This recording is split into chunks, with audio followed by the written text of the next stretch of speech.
చేయలేదా? నీ బిడ్డ పార్లమెంట్ లో గొప్ప గొప్పగా మాట్లాడతారని అనుకుంటున్నావు కదా. 1200 మంది తెలంగాణ కోసం ఆత్మ బలిదానాలు చేసుకున్న ఆ బిడ్డల తండ్రులు సోదరులు తెలంగాణ రాష్ట్రంలో ఎమ్మెల్సీ అయ్యే అర్హతనే లేదా? వాళ్లకు మంత్రులు ఈ రాష్ట్రాన్ని నడిపే శక్తి లేదా అని చెప్పి నేను ఈ రాష్ట్ర ముఖ్యమంత్రి గారిని ప్రశ్నిస్తున్నా.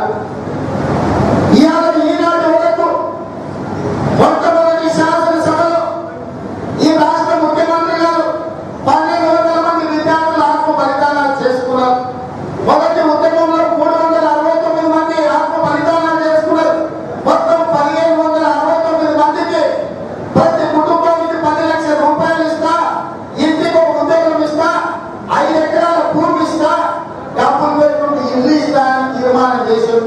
మేము అందరం కూడా ఏకగ్రీవంగా పార్టీలకు అతీతంగా ఈ ముఖ్యమంత్రి గారికి మద్దతు పలికాం. కానీ 3 సంవత్సరాలు అయింది, ఇప్పటి వరకు 500 మందిని కూడా గుర్తించలేదంటే ఈ ముఖ్యమంత్రి గారు ఎంత దుర్మార్గమైన పాలన అందిస్తున్నాడో ఒక్కసారి ఆలోచన చేయండి.